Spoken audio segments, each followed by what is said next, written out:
Welcome to the Fire and Earth podcast with your hosts, Jason Mefford and Kathy Gruver. Fire and Earth, giving you the keys to unlock your limitless potential.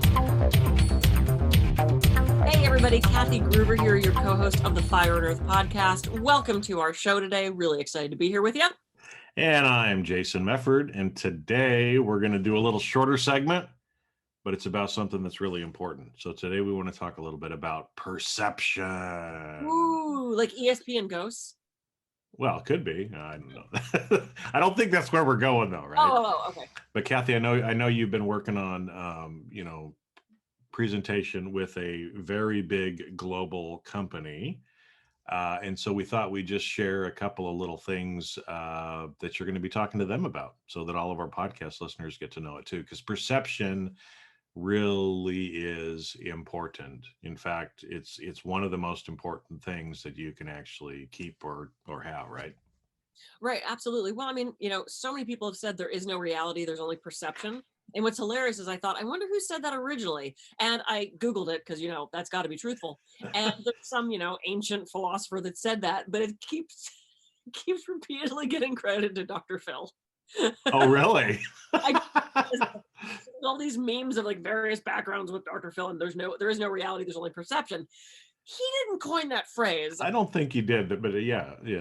But it's just kind of funny. It's like, I was just on that.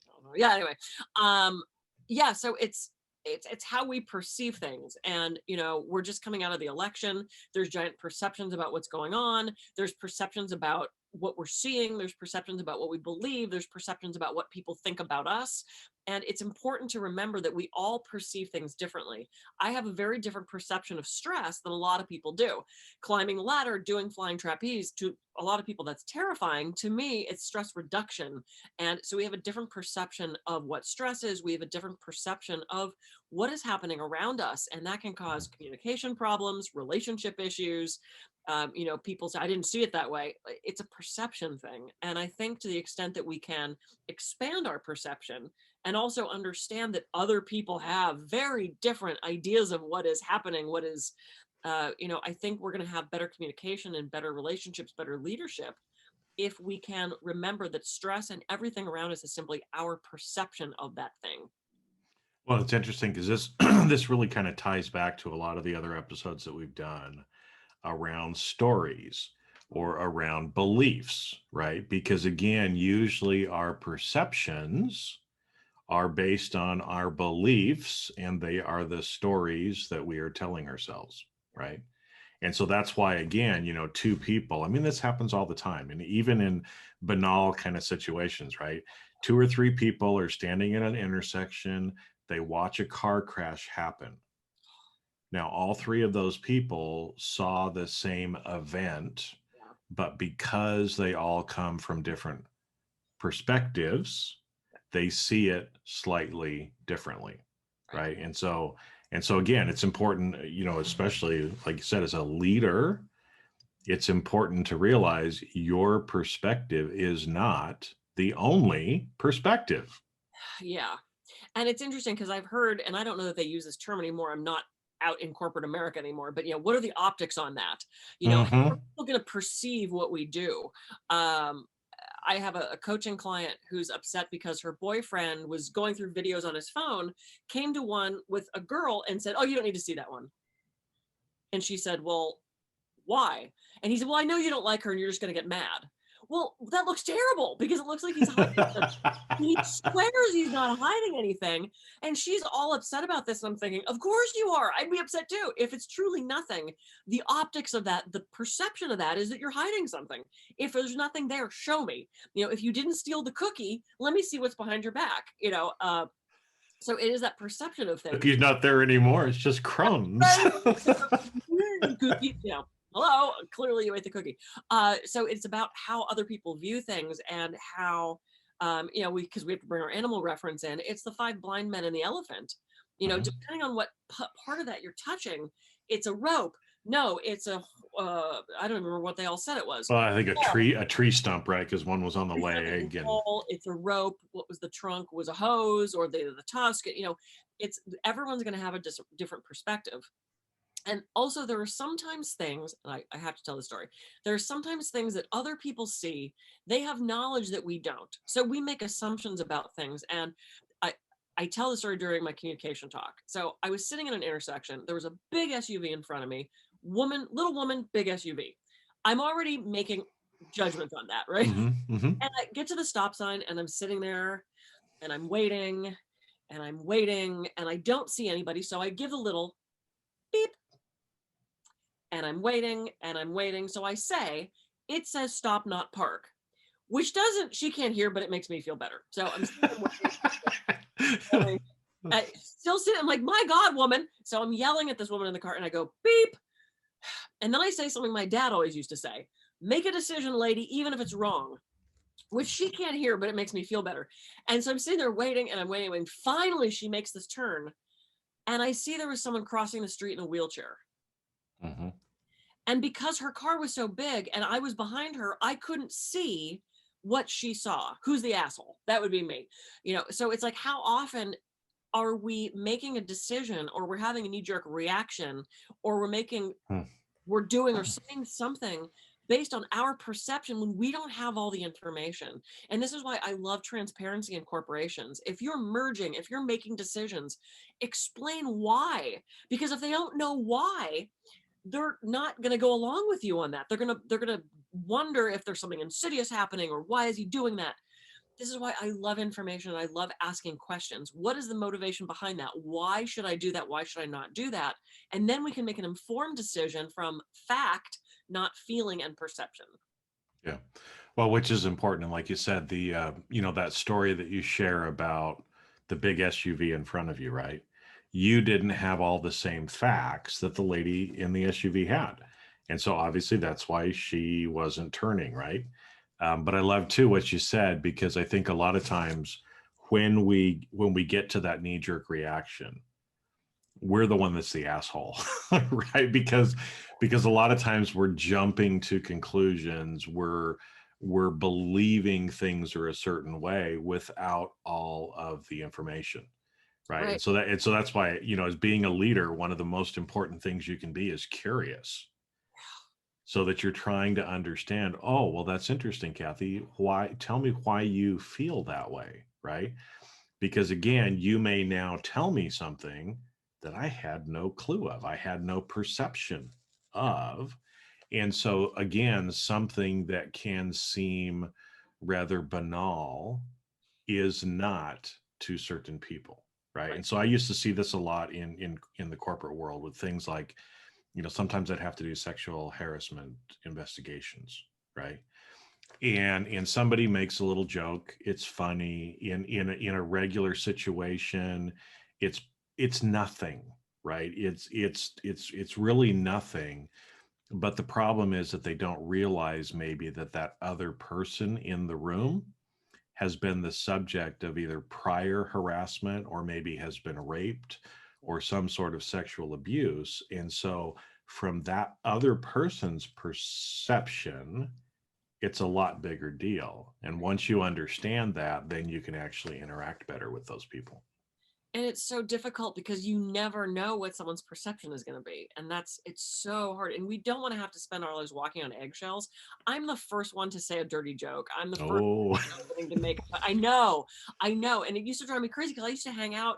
I worked for a company that helped with like auto buying and stuff like that. It was the first to do this like pre-negotiated price on an auto lot.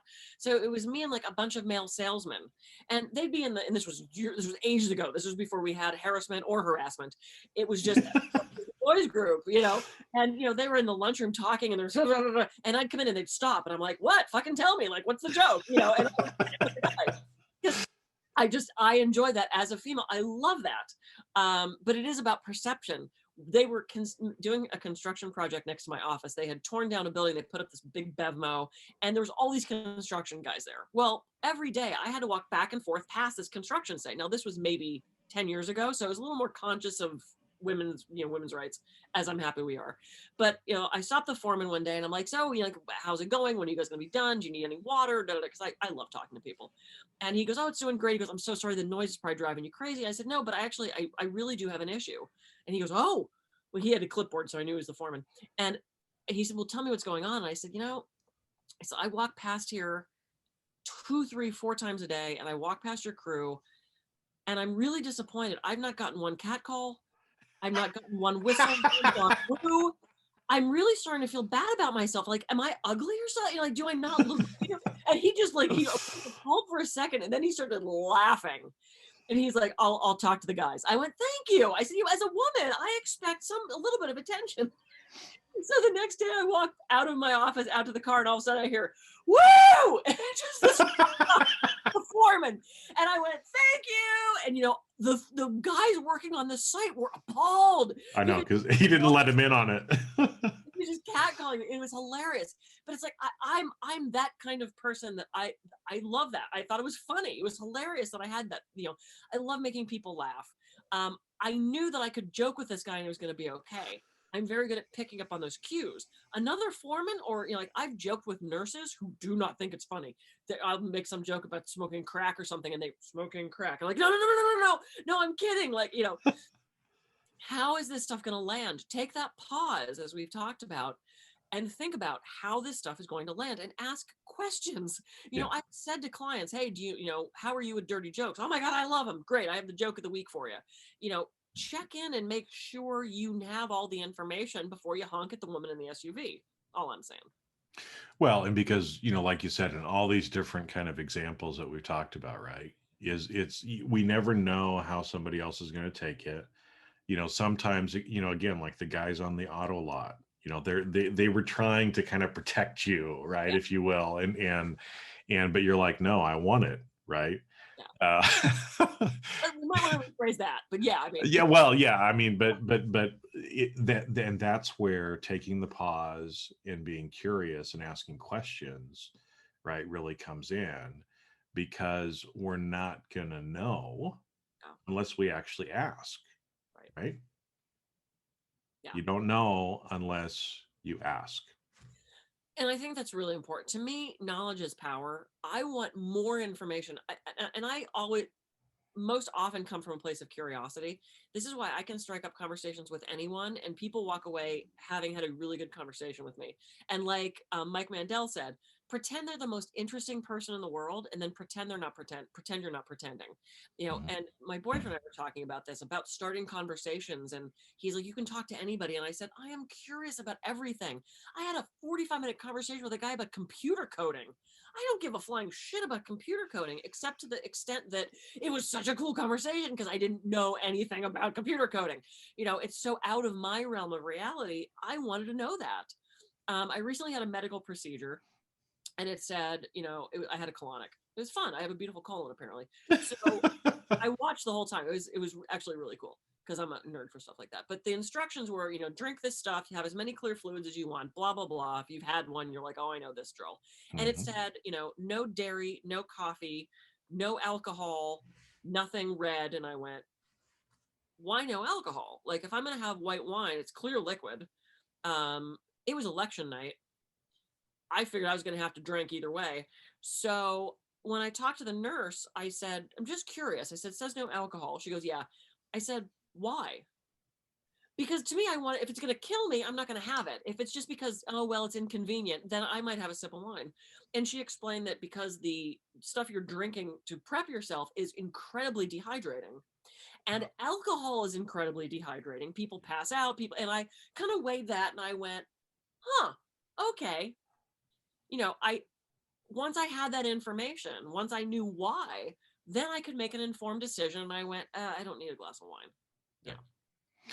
Well, and so it's, good. Again, I mean, kind of wrap up, right? Because this is going to be a little shorter episode for you today, but, think about, again, from a perception standpoint, a couple key points that we talked about, right? Everybody has a different perspective. It's okay. The perspective is usually, again, different based on their experiences, some of their beliefs that they've built up because of these experiences. And no one perception is right or wrong necessarily, right? And until you learn, understand, get more information, communicate with the people, be curious, ask some questions, then, we're never going to understand why that other person maybe perceives something differently than we do. And if we want to communicate with people, if we want to develop great relationships with people, we have to relate to them and kind of see the world, from their perception, right? There's the old Native American thing, you never know a person until you walk a mile in their moccasins or something like that. I butchered that, but that's the whole idea, right? Is that until we learn more and understand more about the other person, we're never going to be able to fully understand why they perceive things the way they do. Yeah. And I love that you say that it's about putting yourself in another person's shoes, because, we did just come off an election, and as we sit here right now filming this, we don't actually know who won. There's we can kind of predict, but there's a couple states still in toss up. I'm sure there's going to be legal battles, but regardless of who comes out with 270 or more, this is a divided nation. And it's okay that we all have different views. The problem comes when we are mean about those views, when we judge someone for those views. And when I disagree with someone, I have clients of all ilks. I just love the word ilk, of all walks of life, of all religions, of all backgrounds. And I get curious about why they believe that. I get curious as to what happened in their life that would make them feel that way. And when I'm coaching people and they're having trouble with a spouse, or they're having trouble with a parent, or, I say, can you look at them and see why they might have that view, why they might have that behavior, what might have happened that makes them feel that way, and really shifting that perspective so that you can have compassion and empathy, better understanding, and better communication. And to me, that's what the perception is. It's not just about the optics of what are our shareholders going to think. It really is about that human connection. And it's that bridging that us versus them gap so that we can get along better, because we're in a country that is United States, and we are not united right now. So I think shifting our perspective and knowing that other people have a different perception of things, and that's the key to all of it. Yep, it is. Wise wisdom. So this week, go out, and again, if there's people that don't believe what you believe, or, just start being curious and try to understand and see things a little bit differently. Change the way you perceive things, and realize we don't have all the information, and we're not necessarily the one that's right. And like Kathy, I love that, don't be the asshole in the situation, right? Because you're not actually seeing what the other person sees. Yeah. So great. All right. So with that, go out, have a great week, and we'll catch you on the next episode of the Fire and Earth podcast. See ya. Well, let's tell everyone how they can. Oh, yeah, that's right. I guess we should do that, right? I'm Jason Mefford. I can be reached at jasonmefford.com. And I'm Kathy Gruver. I can be reached at kathygruver.com. Now, go out. Now, go out, have a great week, and we'll catch you on the next Fire and Earth podcast.